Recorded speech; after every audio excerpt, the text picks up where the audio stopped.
Good morning dear students. Last lecture में हम कर रहे थे एसिडिक कैरेक्टर ऑफ पायरोल, जिसमें मैंने बताया था आपको कि जो पायरोल में होता है हमारा बेसिक कैरेक्टर भी होता है जो कि काफ़ी माइल्ड होता है, एंड उसका एसिडिक कैरेक्टर भी होता है, जिसको हम अगर स्ट्रॉन्ग बेस के साथ रिएक्शन करवाएंगे तो उसमें से वाटर मॉलिक्यूल निकल जाएगा और आपको एक सॉल्ट मिल जाएगा। तो उसका ऐसे एसिडिक कैरेक्टर में जब आपका ये H+ लूज़ करेगा पायरोल में तो क्या रहेगा, जो हमारा एनाइन बनेगा वो रेजोनेंस स्टेबलाइज्ड होगा, जिसकी स्टेबिलिटी आपके पायरोल से भी ज़्यादा होगी। रीज़न बीइंग क्योंकि पायरोल में क्या रहेगा, हमारा चार्ज सेपरेशन रहेगा, लेकिन इस वाले एनाइन में चार्ज सेपरेशन नहीं होगा, सिर्फ नेगेटिव चार्ज आपका through out the ring move करेगा। तो उसमें कुछ रिएक्शंस हैं, जिसकी इसकी पर्टिकुलर पहली रिएक्शन है हमारी कोल्बे-स्मिथ रिएक्शन। तो इसमें क्या होता है कि जो हमारा पोटेशियो पायरोल बना है उसकी हम रिएक्शन कराते हैं CO2 के साथ अंडर प्रेशर।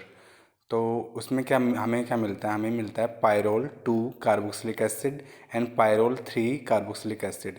इन दोनों का अमाउंट ऑलमोस्ट इक्विवेलेंट रहता है, और मतलब सेकंड स्टेप में इसको हाइड्रोलाइज कर देते हैं तो हमें एसिड मिल जाता है। फिर नेक्स्ट रिएक्शन होती है रीमा-टाइमर रिएक्शन, जिसको हम पोटेशियो पायरोल लेते हैं, उसकी अब रिएक्शन कराते हैं हम क्लोरोफॉर्म के साथ और उसको एसिडिक कंडीशंस में हाइड्रोलाइज करते हैं तो हमें मिलता है 3 पायरोल कार्बोक्सिल्डिहाइड, जो कि हमारा सेकंड पोजीशन पे लगता है। उसके साथ ही हमें मिलता है 3 क्लोरोपेरिडीन। तो इसमें क्या होता है कि जो हमारा ये प्रोडक्ट मेजर होता है और ये प्रोडक्ट हमारा माइनर होता है। तो इसमें ये 3 क्लोरोपेरिडीन कैसे बनता है, तो वो बनता है हमारा जो हमने क्लोरोफॉर्म लिया है उसकी रिएक्शन होती है किसके साथ, हमारा NaOH साथ में लेते हैं हम, तो OH नेगेटिव जो क्या करेगा H+ निकाल लेगा, हमारा बच जाएगा CCl3 नेगेटिव। अब इसमें से एक Cl नेगेटिव निकल जाता है और हमें मिल जाती है डाईक्लोरोकार्बीन। तो इस रिएक्शन की इंटरमीडिएट होती है हमारी डाईक्लोरोकार्बीन। ठीक है, तो CCl2 है हमारी रिएक्शन इंटरमीडिएट। अब वो क्या करती है, वो ऐड करती है डबल बॉन्ड पे। तो जो हमारी डबल बॉन्ड है ये एक, उस पर क्या करेगा, हमारी 2+1 साइक्लो एडिशन रिएक्शन होगी, जिसमें 2 किसको बोल रहे हैं हम, 2 इलेक्ट्रॉन मतलब 2 एटम जो इन्वॉल्व हैं हमारे रिंग के, और एक एटम जो इन्वॉल्व है हमारा CCl2 से। इसलिए इस रिएक्शन को क्या बोलेंगे हम, 2+1 साइक्लो एडिशन रिएक्शन, यानी कि साइक्लिक एडिशन हो रही है यहाँ पे। और हमारा 2 एटम इन्वॉल्व है हमारे रिंग से और एक एटम इन्वॉल्व है हमारा डाइक्लोरोकार्बीन से। तो इस रिएक्शन को क्या बोलेंगे हम, 2+1 साइक्लो एडिशन। तो यहाँ पे ये ऐड हो जाती है डबल बॉन्ड पे। डबल बॉन्ड पे ऐड होने के बाद क्या होता है, फिर नेगेटिव चार्ज मूव करता है और ये हमारा जो साइक्लोप्रोपेन रिंग बनी थी वो ब्रेक हो जाती है और हमें मिल जाती है हमारी पेरिडीन रिंग। तो फॉर्मेशन किसका होता है, हमारा 2 क्लोरोपेरिडीन का। ठीक है, तो उसके बाद फर्दर रिएक्शन देखते हैं हम। रिएक्शन विद एसाइल क्लोराइड के साथ, एनहाइड्राइड के साथ, एल्काइल हैलाइड के साथ सिमिलर रिएक्शन होती है। पहले तो क्या होता है कि इन सब के साथ जब रिएक्शन करवाते हैं तो नाइट्रोजन पे सब्स्टिट्यूशन हो जाता है, और उसके बाद उसको फर्दर हीट करते हैं तो जो सब्स्टिट्यूएंट नाइट्रोजन पे लगा होता है वो सेकंड पोजीशन पे शिफ्ट हो जाता है। यानी कि तीनों में सिमिलर रिएक्शन होती है और सब में क्या मिलता है, हमें सिमिलर प्रोडक्ट मिलता है। फिर हम नेक्स्ट रिएक्शन देखते हैं, reaction of pyrrolyl magnesium halide with alkyl halide. Alkyl halide के साथ इसकी क्या रिएक्शन होती है, तो इसको जब रिएक्शन करवाते हैं अल्काइल हैलाइड के साथ तो हमें 2 and 3 सब्स्टिट्यूटेड कंपाउंड मिलते हैं, और इन दोनों का अमाउंट ऑलमोस्ट बराबर होता है, यानी कि ऑलमोस्ट 50-50% हमें मिलता है 2 सब्स्टिट्यूटेड पायरोल और 50% हमें मिलता है अप्रोक्सीमेटली 3 मिथाइल पायरोल। ठीक है, फिर देखते हैं इसकी रिडक्शन रिएक्शन। रिडक्शन क्या होती है हमारी, एडिशन ऑफ हाइड्रोजन। तो अगर हम यूज़ करते हैं strong reducing agent, for example hydrogen निकल, और उसको हीट करते हैं 473 केल्विन पे, तो हमें डायरेक्टली फुल्ली रिड्यूस्ड कंपाउंड मिल जाता है पायरोलिडीन।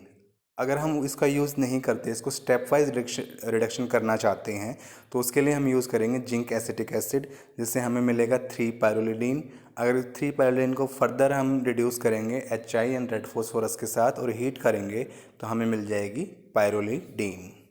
ठीक है, तो उसके बाद रिडक्शन के बाद आती है हमारी ऑक्सीडेशन रिएक्शन। ऑक्सीडेशन रिएक्शन में क्या होता है कि जब हम पायरोल को ऑक्सीडाइज करते हैं क्रोमियम ट्राइऑक्साइड के साथ एंड एसिटिक एसिड के साथ, तो हमें मिलता है यहाँ पे मेलेनिमाइड। ठीक है, यानी कि दो आपका सेकंड और जो आपका 5th कार्बन है वो उन दोनों पे लग जाते हैं हमारे डबल बॉन्ड ऑक्सीजन। ठीक है, फिर हम नेक्स्ट रिएक्शन देखते हैं किसके साथ, मैलिक एनहाइड्राइड के साथ। तो हमने पायरोल लिया, उसकी रिएक्शन करवाई किसके साथ, मैलिक एनहाइड्राइड के साथ, हीट करेंगे तो हमारा जो ये butane 1,4 dioic acid second position पे सब्स्टिट्यूट हो जाएगा। तो इसमें नाम कैसे देंगे इसको हमने मेन रिंग ली है, हमने जो ब्यूटेन 1,4 डाइओइक एसिड, उसमें एक सब्स्टिट्यूएंट दिखाया हुआ है, एज सब्स्टिट्यूएंट हमने पायरोल रिंग दिखाई हुई है। तो क्या हो जाएगा, 2 फिर 2 डैश पायरोलाइल ब्यूटेन 1,4 डाइओइक एसिड इसका नाम रहेगा। ठीक है, तो जो यहाँ पे है जब नंबरिंग करेंगे तो कैसे होगा, नंबरिंग यहाँ पे 1, उसके बाद नेक्स्ट कार्बन पाएगा 2। अब इसमें पायरोल में नंबरिंग करेंगे तो 1 आएगा नाइट्रोजन पे और 2 आएगा हमारा इस कार्बन पे, जिससे ये हमारी 4 मेंबर एलिफेटिक चेन अटैच्ड है। ठीक है, फिर नेक्स्ट रिएक्शन होती है हमारी रिंग क्लीवेज। अगर हम इसको हाइड्रोक्सिल अमीन के साथ रिफ्लेक्स करते हैं तो हमारी रिंग ब्रेक हो जाती है और हमें क्या मिल जाता है, सक्सिन एल्डिहाइड डाइऑक्साइन का फॉर्मेशन होता है। ठीक है, और साथ में क्या निकलते हैं यहाँ पे, अमोनिया। तो ये थी हमारी रिएक्शंस हमारे पायरोल की। इसके साथ आपका पायरोल फिनिश होता है। अब हम स्टार्ट करेंगे फ्यूरान। फ्यूरान जिसको हम ऑक्सोल भी बोलते हैं, वो क्या होता है, हमारा सिंपलेस्ट हेट्रोसाइक्लिक कंपाउंड होता है जिसमें ऑक्सीजन एटम होती है।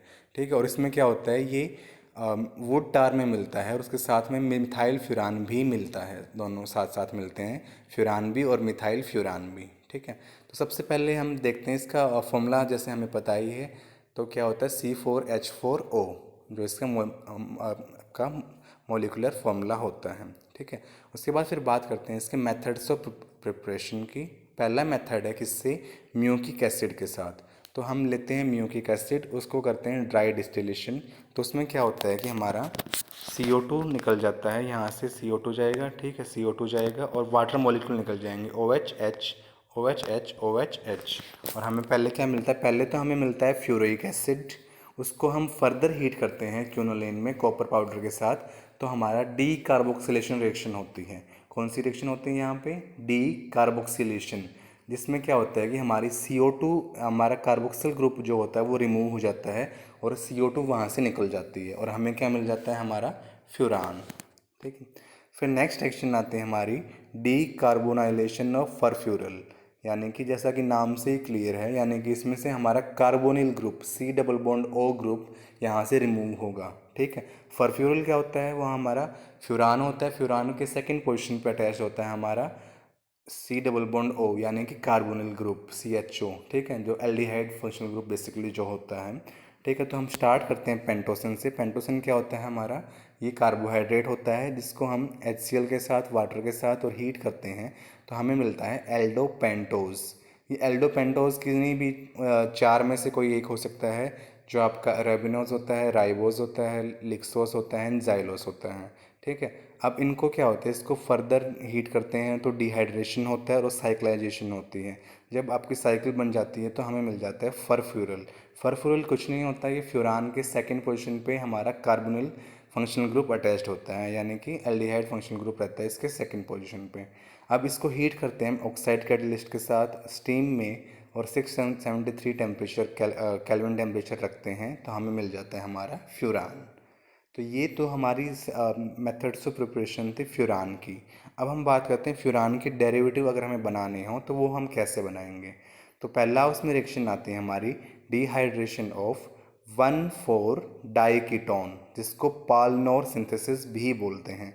ये सिमिलर रिएक्शन की थी हमने पायरोल के डेरिवेटिव को प्रिपेयर करने में, लेकिन वहाँ पे क्या था, हमने अमोनिया यूज़ की थी बिकॉज हमें नाइट्रोजन चाहिए था रिंग पे। तो यहाँ पे हमें अमोनिया यूज़ करने की ज़रूरत नहीं है क्योंकि ऑक्सीजन ऑलरेडी इसमें प्रेजेंट है। तो यहाँ पे हम 1,4 डाइकीटोन और कैसे हुआ, यानी कि फर्स्ट पोजीशन पे, उसके बाद फोर्थ कार्बन पे इसमें हमारा कीटोन फंक्शनल ग्रुप होता है।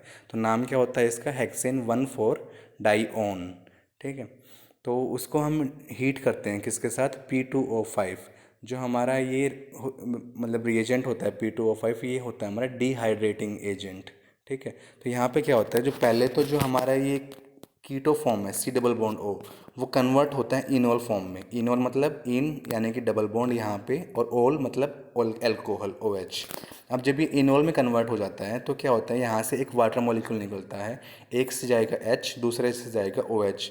वाटर मॉलिक्यूल बाहर, तो हमें क्या मिल जाता है 2,5 डाइमिथाइल फ्यूरान। तो ये थी हमारी पालनोर सिंथेसिस। इसके बाद हम देखते हैं हमारी फीस्ट बिनेरी सिंथेसिस, जो कि इम्पोर्टेंट है एग्ज़ाम पॉइंट ऑफ व्यू से। तो मतलब फ्यूरान में ये रिएक्शन इम्पोर्टेंट है। तो इसमें क्या होता है, हम लेते हैं इथाइल एसीटो एसीटेट, उसकी रिएक्शन करवाते हैं किसके साथ, अल्फा क्लोरो एसीटोन के साथ। यानी कि इथाइल एसीटो एसीटेट पहले भी बताया था मैंने, क्या होता है हमारा बीटा कीटो एसिड एस्टर होता है। यानी कि इसमें क्या होता है, हमारा एस्टर फंक्शनल ग्रुप होता है, और उसके बाद फर्स्ट कार्बन आपका अल्फा, उससे अगला कार्बन आप हमारा बीटा। तो बीटा कार्बन पे क्या होता है हमारा कीटोन फंक्शनल ग्रुप होता है, यानी कि इसको हम क्या बोलते हैं बीटा कीटो एस्टर, और इसका नाम क्या है इथाइल एसीटो एसीटेट। अब क्या करते हैं, हम इसको रिएक्शन कराते हैं अल्फा क्लोरो एसीटोन के साथ। यानी कि क्या रहेगा कि एसीटोन CH3COCH3 जो कि सिमेट्रिकल कंपाउंड है, तो इसके किसी भी एक हाइड्रोजन को सब्स्टिट्यूट कर देते हैं किसके साथ, क्लोरीन के साथ। तो हमें क्या मिलता है अल्फा क्लोरो एसीटोन। अब इनकी रिएक्शन होती है तो हमें मिल जाता है यहाँ पे इथाइल 2,5 डाइमिथाइल फ्यूरान 3 कार्बोक्सिलेट। सबसे पहले इथाइल हम क्यों लिखते हैं, क्योंकि जब हम एस्टर ग्रुप का नेमिंग करते हैं तो उसके बाद जो उसमें C डबल बॉन्ड O के बाद जो R ग्रुप लगा होता है उसका नाम सबसे पहले लिखते हैं। तो इथाइल यहाँ पे इसलिए लिखा है, यानी कि ये वाला इथाइल सबसे पहले लिख दिया। उसके बाद 2 और 5 पोजीशन पे हमारा डाइमिथाइल ग्रुप है, और उसके बाद फ्यूरान, और थर्ड पोजीशन पे है हमारा कार्बोक्सिलेट, जो कि हम एस्टर के लिए यूज़ करते हैं O8। ठीक है, तो मैकेनिज्म देख लेते हैं। तो सबसे पहले क्या होता है, जो हमारा इथाइल एसीटो एसीटेट होता है वो कीटो फॉर्म से कन्वर्ट होता है किसमें, इनोल फॉर्म में। जब वो इनोल यानी कि in double bond, carbon carbon के बीच में डबल बॉन्ड आ जाएगी, और हमारा कार्बन से अटैच हो जाएगा, ओल मतलब एल्कोहल, OH ग्रुप यहाँ पे लग जाएगा। तो अब क्या होगा, तो हमारा जो ये लोन पेयर है ऑक्सीजन के पास, ये पुश करेगा डबल बॉन्ड बनाने में, और वो जो डबल बॉन्ड कार्बन कार्बन के बीच में है वो ब्रेक होके अटैक करेगी उस कार्बन पे जिससे अटैच्ड है हमारा Cl, क्योंकि यहाँ पे Cl क्या है, हमारा गुड लिविंग ग्रुप है। और हमारा क्लोरीन और क्या है, उसमें क्या है, क्लोरीन हमारा हाईली इलेक्ट्रोनेगेटिव एटम होता है। तो इस वाले कार्बन पे हमारा डेल्टा पॉजिटिव चार्ज सबसे ज़्यादा होगा, इसीलिए जो डबल बॉन्ड अटैक करेगी वो कहाँ पे करेगी, हमारा इस कार्बन पे अटैक करेगी। क्योंकि एक तो ये कार्बोनिल ग्रुप से अटैच्ड है जो कि इलेक्ट्रॉन विड्रॉइंग है, और ये Cl से भी अटैच्ड है जो कि वो भी क्या है, हमारा इलेक्ट्रॉन विड्रॉइंग ग्रुप है। तो यहाँ से HCl मॉलिक्यूल बाहर निकल जाएगा और हमारा फॉर्मेशन हो जाएगा इस कंपाउंड का। अब यहाँ पे क्या होगा, जो ये हमारा कंपाउंड है, अब इसमें फिर से हमारी कीटो फॉर्म बन गई, जो कि कन्वर्ट किस में हो सकती है, हमारी इनोल फॉर्म में। अभी फिर से कीटो से इनोल में कन्वर्ट होगा। इनोल में कन्वर्ट होने के बाद ऑक्सीजन पे क्या है, हमारा लॉन पेयर ऑफ इलेक्ट्रॉन है, वो अटैक करेगा कार्बोनिल कार्बन पे। अब ध्यान देने वाली ये बात है कि यहाँ पे जो डबल बॉन्ड थे उसने अटैक किया था कार्बन पे, कार्बोनिल कंपाउंड के होते हुए। अब यहाँ पे कोई ऐसा कार्बन है नहीं जिसमें हमारी गुड लिविंग ग्रुप अटैच्ड हो। तो अब यहाँ पे अटैक कहाँ पे होगा, कार्बोनिल कार्बन पे अटैक होगा। तो कार्बन कार्बन पे अटैक हुआ तो O नेगेटिव बनेगा, H यहाँ से आ जाएगा जो ऑक्सीजन के पास है, तो यहाँ पे OH बन जाएगा। अब लास्ट स्टेप होगा हमारा डिहाइड्रेशन। उसमें क्या होगा, OH हमारा फर्स्ट कार्बन से, और हमारा जो दूसरे ऊपर सेकंड कार्बन से हमारा H, तो हमारा वाटर मॉलिक्यूल बाहर, और हमें मिल जाएगा हमारा डिजायर्ड कंपाउंड। तो ये था हमारा सिंथेसिस ऑफ पायरोल फ्यूरान, जो कि इसमें हमने क्या किया था, फीस्ट बिनेरी सिंथेसिस की है, जो कि एग्ज़ाम पॉइंट ऑफ व्यू से इम्पोर्टेंट है। अब देखते हैं इसकी फिजिकल प्रॉपर्टीज़। फिजिकल प्रॉपर्टी में सबसे पहले है, इसमें ये होता है हमारा कलरलेस लिक्विड होता है, जिसका बॉइलिंग पॉइंट होता है 405 केल्विन, जिसमें की स्मेल होती है क्लोरोफॉर्म की जैसी, जो कि हमारी पायरोल की भी सेम ही होती है। ठीक है, और ये वाटर में स्लाइटली सोल्यूबल होता है बिकॉज ऑफ ऑक्सीजन, और ये इजीली डिजोल्व हो जाता है हमारा अल्कोहल में एंड ईथर में। ठीक है, अब बात करते हैं इसकी केमिकल प्रॉपर्टीज़ की। केमिकल प्रॉपर्टीज़ में जैसा कि हमने बताया था कि जो हमारा फ्यूरान होता है ये भी क्या होता है, हमारा एरोमेटिक करेक्टर होता है इसमें भी। तो ये भी अंडरगो करेगा हमारा इलेक्ट्रोफिलिक सब्स्टिट्यूशन रिएक्शन, और एरोमेटिक करेक्टर इतना ज़्यादा भी नहीं होता है कि एडिशन रिएक्शन ना दे। तो इसमें हमारी दोनों रिएक्शन हमें देखने को मिलती हैं, हमारी सब्स्टिट्यूशन भी एंड हमारी एडिशन भी। यानी कि ये दोनों रिएक्शन देगा, सब्स्टिट्यूशन भी देगा और एडिशन भी देगा। सब्स्टिट्यूशन क्यों दे रहा है, क्योंकि इसमें एरोमेटिक कैरेक्टर है, और एडिशन क्यों दे रहा है, क्योंकि एरोमेटिक कैरेक्टर इतना ज़्यादा नहीं है कि ये एडिशनल रिएक्शन ना दे। ठीक है, तो अब देखते हैं सबसे पहले हमारी रिएक्शन कौन सी आती है, नाइट्रेशन। और इसमें इतना ये एरोमेटिक तो होता है कि मतलब हमें हार्श कंडीशन यूज़ नहीं करनी पड़ती, ठीक है। लेकिन और अगर हम एसिड यूज़ करेंगे तो एसिड की प्रेजेंस में जो हमारा मतलब फ्यूरान होता है वो पोलिमराइज कर जाता है। इसलिए हम स्ट्रॉन्ग एसिड यूज़ नहीं करते, माइल्ड एसिड यूज़ करते हैं और माइल्ड रिएक्शन कंडीशन ही यूज़ करते हैं इसकी रिएक्शंस में। तो पहली रिएक्शन है हमारी नाइट्रेशन। वो किसके साथ करते हैं हम यहाँ पे, वो कर रहे हैं हम नाइट्रोनियम एसीटेट के साथ। हमें मिलेगा सेकंड पोजीशन पे नाइट्रो ग्रुप सब्स्टिट्यूट हो जाएगा, 2 नाइट्रोफ्यूरान का फॉर्मेशन होगा। सेकंड रिएक्शन हमारी सल्फोनेशन, वो हम करेंगे सल्फर ट्राईऑक्साइड गैस के साथ और pyridine as a base use करेंगे। हमें मिल जाएगा फ्यूरान 2 सल्फोनिक एसिड। फिर नेक्स्ट रिएक्शन है हमारी फ्रीडल क्राफ्ट एसाइलेशन, जो हम करते हैं किसके साथ, एसिटिक एनहाइड्राइड के साथ। अब यहाँ पे जो हम लेते हैं मतलब हमने लिया है BF3SN लिया है, हमने क्या लिया है यहाँ पे, लेविस एसिड। लेविस एसिड कौन सा लिया हमने, BF3 बोरोन ट्राईफ्लोराइड। अब जो बोरोन ट्राईफ्लोराइड होता है उसमें बोरोन में क्या होता है कि उसका ऑक्टेट कंप्लीट नहीं होता, तो वो BF3 एज सच काफ़ी ज़्यादा रिएक्टिव होता है, इसलिए उसको एडक्ट बना के रखते हैं किसके साथ, ईथर के साथ। हम यहाँ कौन सा ईथर यूज़ कर रखा है हमने यहाँ पे, डाई इथाइल ईथर C2H5O यहाँ पे यूज़ किया हमने डाई इथाइल ईथर। उसके साथ एडक्ट बनाते हैं BF3 का और उसको यूज़ करते हैं एज ए लेविस एसिड, ठीक है। तो यहाँ पे फॉर्मेशन किसका हो रहा है, यहाँ पे 2 एसिटाइल फ्यूरान का फॉर्मेशन होगा। फिर नेक्स्ट रिएक्शन है हमारी गेटरमैन फॉर्माइलेशन, जो कि होती है मतलब HCN यूज़ करते हैं, HCl यूज़ करते हैं और हमारा फरफ्यूरल का फॉर्मेशन हो जाता है यहाँ इस रिएक्शन में। फिर नेक्स्ट रिएक्शन है हमारी गोमबर्ग रिएक्शन, जिसको हम गोमबर्ग बैकमैन कपलिंग रिएक्शन भी बोलते हैं। यहाँ पे क्या होता है कि यहाँ पे हम यूज़ करते हैं हमारा एरीन डाइजोनियम क्लोराइड यूज़ करते हैं और साथ में लेते हैं हम बेस NaOH, ठीक है। तो यहाँ पे फॉर्मेशन किसका होता है, 2 एराइल एजोफ्यूरान का, यानी कि कपलिंग रिएक्शन होती है इसमें और हमें मिलता है 2 एराइल एजोफ्यूरान। फिर नेक्स्ट रिएक्शन हमारी मर्क्यूरेशन। इसमें क्या होता है कि हम मर्क्यूरिक क्लोराइड के साथ रिएक्शन करते हैं सोडियम एसीटेट की। यहाँ पे फॉर्मेशन किसका होता है हमारा, 2 क्लोरो मर्क्यूरी फ्यूरान और एक हमारा HCl मॉलिक्यूल इसमें निकल जाता है, जिसको न्यूट्रलाइज जो इसको करते हैं हम फिर बाद में, ठीक है।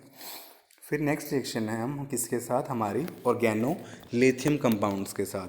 ऑर्गेनो लिथियम कंपाउंड्स के साथ रिएक्शन करते हैं तो उसमें हम लेते हैं सबसे इंपॉर्टेंट ऑर्गेनो लिथियम कंपाउंड, वो होता है हमारा N-ब्यूटाइल लिथियम, ठीक है। N-ब्यूटाइल लिथियम के साथ ले रहे हैं हम क्या, ईथर की प्रेजेंस में रिएक्शन करेंगे। तो पहले तो मिलेगा हमें सेकंड पोजीशन पे लिथियम हमारा एटम मतलब मेटल लग जाएगा। उसके बाद फर्दर उसकी रिएक्शन करते हैं हम ड्राई आइस के साथ, जो कि हमारी CO2 होती है, और उसको फिर हम एसिडिक हाइड्रोलिसिस करते हैं तो हमें मिलता है फ्यूरोइक एसिड।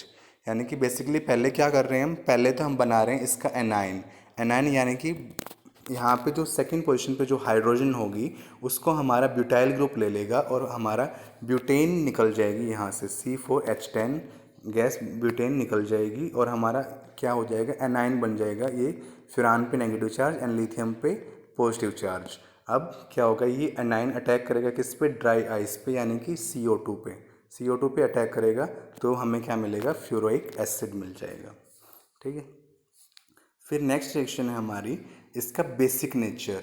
तो बेसिक नेचर यानी कि इसके साथ यानी कि एसिड के साथ ही अटैक करेगा। मतलब उसमें क्या होता है कि 2 पॉसिबिलिटी हैं अभी आपके, एक तो जो ऑक्सीजन के जो लोन पेयर होते हैं वो डोनेट कर सकता है ये H+ को, या फिर जो हमारा डबल बॉन्ड है उसको डोनेट कर सकता है। तो जनरली क्या होता है कि ये हमारा जो डबल बॉन्ड होती है उसको डोनेट करता है H+ को, और ऑक्सीजन के लोन पेयर इसमें अटैक नहीं करते हैं। रीज़न बीइंग उसमें क्या होता है कि फिर हमारी एरोमेटिसिटी डिस्टर्ब हो जाती है हमारी रिंग की। तो यहाँ पे हमारी प्रोटोनेटेड फॉर्म बनती है पहले, वो फ्यूरान के साथ रिएक्ट करती है और हमें पॉलीमेरिक प्रोडक्ट अल्टीमेटली मिलता है, ठीक है। फिर नेक्स्ट रिएक्शन होती है हमारी रिंग क्लीवेज। अगर हमें रिंग क्लीव करना है तो उस टाइम पे हम या तो हम एसिड यूज़ करेंगे, या तो यूज़ करेंगे हम एक्वस H2SO4, या फिर हम यूज़ करेंगे HCl in presence of methyl alcohol. जब हम एक्वस H2SO4 यूज़ करते हैं तो पहले वाले केस में हमारा किसका फॉर्मेशन होता है, हेक्सेन 2,5 डायोन का, जिसका कॉमन नेम क्या होता है हमारा, एसिटाइल एसीटोन। और अगर हम यूज़ करते हैं HCl in presence of methyl alcohol तो हमें मिलता है यहाँ पे सक्सिनिल्डिहाइड मिथाइल एसीटल का फॉर्मेशन होता है। फिर नेक्स्ट रिएक्शन है हमारी रिडक्शन। रिडक्शन हम रेनेनिकल के प्रेजेंस में करते हैं तो हमें मतलब हाइड्रोजन ऐड करेंगे तो हमें मिलता है THF। ये काफ़ी इंपॉर्टेंट कंपाउंड है, बहुत सारी रिएक्शन में इसको एज ए सोलवेंट यूज़ किया जाता है, यानी कि टेट्रा हाइड्रोफ्यूरान। रीज़न क्या है उसका, क्योंकि इसमें जो ऑक्सीजन के पास होते हैं लोन पेयर ऑफ इलेक्ट्रॉन होते हैं, ये कहीं भी कोऑर्डिनेट करना हो तो ये अपने लोन पेयर के थ्रू कर सकता है। और जो हमारा फ्यूरान होता है उसके लोन पेयर इन्वॉल्व होते हैं हमारे रिंग करंट में, तो वो इतना इजीली उनको डोनेट नहीं कर पाता जितना कि हमारा टेट्राहाइड्रोफ्यूरान। फिर नेक्स्ट रिएक्शन आते हैं हमारी ऑक्सीडेशन। ऑक्सीडेशन हम किसके साथ करते हैं, ऑक्सीडेशन हम करते हैं ऑक्सीजन के साथ। तो यहाँ पे क्या होता है, पहले तो हमारा आपका 4+2 साइक्लो एडिशन होता है, यानी कि हमारा जो फ्यूरान रिंग पे हमारी ऑक्सीजन मॉलिक्यूल ऐड हो जाती है, उसको जब हम फर्दर ऑक्सीडाइज करते हैं तो हमें मिलता है सक्सेनी एल्डिहाइड। ठीक है, तो ये वो एडिशन कैसे होता है वो देखते हैं हम यहाँ पे। तो जो 4 हम यूज़ कर रहे हैं क्योंकि ये 4 एटम इन्वॉल्व हैं यहाँ पे, और 2 यूज़ कर रहे हैं हम इन दोनों के लिए, यानी कि इसका ओवरऑल क्या होगा, 4+2 साइक्लो एडिशन। ठीक है, क्योंकि यहाँ पे क्या होता है, साइक्लिक मूवमेंट होती है हमारे इलेक्ट्रॉन्स की। तो साइक्लिक मूवमेंट ऐसे हो रही है और उसमें क्या होता है कि हम जो ऑक्सीजन मॉलिक्यूल है वो हमारे फर्स्ट कार्बन इसको लगा लेते हैं, फोर्थ इसको लगा लेते हैं, फर्स्ट और फोर्थ के बीच में ऐड हो जाती हैं। ठीक है, तो ये ऑक्सीजन ऐड हुई, इसको हम ऐसे भी रिप्रेजेंट कर सकते हैं, इसको हम ऐसे भी दिखा सकते हैं। उसके बाद इसको फर्दर ऑक्सीडाइज जब करते हैं तो हमें मिलता है सक्सेनी एल्डिहाइड। ठीक है, फिर नेक्स्ट रिएक्शन होती है हमारी डील्स एल्डर रिएक्शन, जिसको बोलते हैं हम 4+2 साइक्लो एडिशन है। तो यानी कि इसको जब हम फ्यूरान को as a conjugated diene use करते हैं, यानी कि इसको कैसे यूज़ करते हैं हम यहाँ पे, और इस रिएक्शन में भी कैसे यूज़ कर रहे हैं हम इसको, हम कॉन्जुगेटेड डाइन, यानी कि इसमें क्या होता है कि जो हमारी double bond single bond double bond और उसके बाद फिर सिंगल, यानी कि कॉन्जुगेटेड डाइन की तरह एक्ट करता है ये हमारा। उसके बाद इसके रिएक्शन कर लेते हैं डाई इनोफाइल के साथ, यानी कि जो डाइन को लविंग जो स्पीसीज़ होती हैं उनको क्या बोलते हैं हम, डाई इनोफाइल। तो कौन सी यूज़ कर रहे हैं हम, पहले तो मैलिक एनहाइड्राइड के साथ रिएक्शन करेंगे तो यहाँ पे भी क्या होगा, 4+2 साइक्लो एडिशन होगा और हमें एंडो डील्स एल्डर एडक्ट मिलेगा। तो इनमें जो क्या होता है कि कुछ भी लीव नहीं करता, यानी कि दोनों दो मॉलिक्यूल होते हैं आपस में दोनों ऐड हो जाते हैं, इसलिए इसको क्या बोलते हैं हम, जो हमारा एंड प्रोडक्ट मिलता है उसको हम बोलते हैं एडक्ट, यानी कि दो मॉलिक्यूल आए और दोनों आपस में क्या हो गए, ऐड हो गए। ठीक है, इसलिए इनको क्या बोलते हैं हम, एडक्ट। उसके बाद जैसे कि बेंजाइन, जैसा कि हमें पता है कि ये रिएक्टिव इंटरमीडिएट होता है जिसको इजीली कैप्चर नहीं किया जा सकता, तो इसलिए क्या करते हैं, फ्यूरान का इसलिए भी यूज़ करते हैं, बेंजाइन को ट्रैप करने के लिए भी यूज़ करते हैं। यहाँ पे भी क्या होगा, हमारा 4+2 साइक्लो एडिशन होगा और हमारा डील्स एल्डर एडक्ट मिल जाएगा। डील्स एल्डर साइंटिस्ट हैं जिन्होंने इस रिएक्शन को डिस्कवर किया था। ठीक है, फिर नेक्स्ट रिएक्शन है हमारी रिएक्शन विद कार्बीन्स। कार्बीन्स के साथ रिएक्शन करने के लिए हम यूज़ क्या करते हैं, यहाँ पे डाईएज़ोमीथेन यूज़ करते हैं। तो यहाँ पे क्या होता है कि डबल बॉन्ड पे हमारी कार्बीन ऐड हो जाती है। ये कौन सी रिएक्शन है हमारी, 2+1 साइक्लो एडिशन रिएक्शन होती है। अब जो इसमें रिएक्शन तो सिंपल ही है, नाइट्रोजन हमारी गैस निकल जाएगी। तो जो हमारा प्रोडक्ट बना है ये थोड़ा सा अनयूजुअल है, क्योंकि इसमें क्या है, हमारी दो रिंग का फॉर्मेशन हुआ है। एक तो हमारी 5 मेंबर रिंग है और दूसरी हमारी 3 मेंबर रिंग है, जो कि दो हमारा जो फर्स्ट एंड सेकंड कार्बन है ये दोनों इसमें क्या है, ये कॉमन है दोनों रिंग में। तो इसका नेमिंग कैसे करेंगे, तो जहाँ से जनरली अगर हम फ्यूरान को नेमिंग करनी हो तो ऑक्सीजन को हम नंबर 1 देंगे, लेकिन इस केस में क्या करेंगे, जो कार्बन एटम शेयर हो रहे हैं दोनों रिंग में वहाँ से नंबरिंग स्टार्ट करेंगे, उन पे 1 और 2 आएगा। ठीक है, तो 1 और 2, उसके बाद फिर 3 आया हमारा ऑक्सीजन पे, फिर 4, 5, उसके बाद फिर 6 आएगा कहाँ पे, जो हमारा सेकेंड रिंग बच गई। ठीक है, तो इसका नाम क्या होगा, 3 ऑक्सा, यानी कि थर्ड पोजीशन पे हमारा ऑक्सीजन है। बाईसाइक्लो, यानी कि हमारी दो साइक्लिक रिंग हैं। उसके बाद स्क्वायर ब्रैकेट, 3.1.0, इसको अभी एक्सप्लेन करूँगा मैं। और टोटल 6 का मतलब हमारे एटम हो गए, तो हेक्स और फोर्थ पोजीशन पे है हमारी डबल बॉन्ड हेक्स 4इन। तो ये 3 और 1 और 0 क्या है, जैसा कि हमने ये दोनों कार्बन तो शेयर हो गए। अब पहले वाली बड़ी रिंग में देखो जो 5 मेंबर की है, इन दोनों के शेयर करने के बाद इसमें कितने एटम बचे, 1 2 3। तो ये 3 यहाँ पे इसलिए आ गया। उसके बाद जो सेकंड जो हमारी 3 मेंबर रिंग है उसमें एक तो शेयर हो रहा है, मतलब 1 और 2 जो कार्बन एटम वो तो शेयर हो रहे हैं, उसके अलावा कितने एटम बचे, 1। तो ये 1 आ गया। और एक थर्ड रिंग भी पॉसिबल है, यानी कि 2 कार्बन एटम के साथ मैक्सिमम हमारी 3 रिंग अटैच हो सकती हैं जब हमारा वो कार्बन क्या रहेगा, sp3 हाइब्रिड रहेगा। तो उसमें थर्ड यहाँ पे रिंग है ही नहीं, तो उसके लिए क्या आ गया, 0। तो इसलिए नेमिंग किस लिए करेंगे, 3.1.0। ये 310 क्या है, ये जो 2 कार्बन एटम शेयर हो रहे हैं उसके अलावा रिंग साइज के अकॉर्डिंग इनको लिखा जाता है, कितने एटम होते हैं उस रिंग में उनका नंबर होता है, ठीक है। फिर नेक्स्ट रिएक्शन है हमारी किसकी, फरफ्यूरल की। तो पहले रिएक्शन होती है हमारी कैनिज़ारो रिएक्शन। तो फरफ्यूरल लेते हैं हम, उसमें एक्वस NaOH के साथ ट्रीट करते हैं। तो एक बार तो वो ऑक्सीडाइज हो जाता है, तो सोडियम फ्लोराइड बना लेता है, और एक में वो रिड्यूस हो जाता है, फरफ्यूराइल अल्कोहल बना लेता है। यानी कि जो एल्डिहाइड है यहाँ पे एक बार ऑक्सीडाइज होके उसने एसिड बना लिया, और रिड्यूस होके उसने क्या बना लिया, हमारा अल्कोहल बना लिया। तो ये हमारी होती है कैनिज़ारो रिएक्शन। फिर नेक्स्ट है इसकी रिएक्शन फॉरफ्यूरल की, वो होती है हमारी बेंजोइन कंडेंसेशन। वो किसकी प्रेजेंस में करते हैं हम, अल्कोहलिक पोटेशियम साइनाइड की प्रेजेंस में करते हैं, और हमें मिलता है फ्यूरोइन। यानी कि एक तो एसिड रहता है और दूसरा रिड्यूस होके हमारा अल्कोहल बना लेता है, सेकेंडरी अल्कोहल बना है यहाँ पे, ठीक है। फिर लास्ट रिएक्शन है हमारी हेलोजनेशन। तो जो हमने हेलोजनेशन इसमें हम डायरेक्ट नहीं करते। अगर डायरेक्ट हेलोजनेशन करेंगे तो जो एसिड लिबरेट होगा वो क्या करेगा, वो पॉलीमराइज कर देगा हमारे फ्यूरान को। तो क्योंकि जब हम हेलोजनेशन करते हैं, फॉर एग्जांपल ब्रोमिनेशन कर रहे हैं, तो ब्रोमीन सिंगल बॉन्ड ब्रोमीन होती है हमारी, वो एक हाइड्रोजन को डिसब्स्टिट्यूट करती है। तो जो हाइड्रोजन फ्यूरान से निकली और जो Br नेगेटिव हमारी ब्रोमीन मॉलिक्यूल में से बचा, वो HBr जो एसिड बना, वो एसिड क्या करता है, वो बचे हुए फ्यूरान मॉलिक्यूल्स को पॉलीमराइज कर देता है, जिसकी वजह से इसको डायरेक्ट हेलोजनेशन नहीं करते। हम क्या करते हैं, फ्यूरिक एसिड लिया हमने, उसको ब्रोमीन के साथ ट्रीट किया, तो हमें क्या मिलेगा, पहले 5 ब्रोमो फ्यूरिक एसिड बन गया। अब इसको हीट करते क्यूनोलेन में कार्बोक्सिलेशन करते हैं बेसिकली, तो CO2 निकल जाती है और हमें मिल जाता है 2 ब्रोमो फ्यूरान। और इसको हम दूसरे मेथड इसका बनाने का होता है, हम इसको 2 क्लोरो मर्क्यूरी फ्यूरान से भी बना सकते हैं।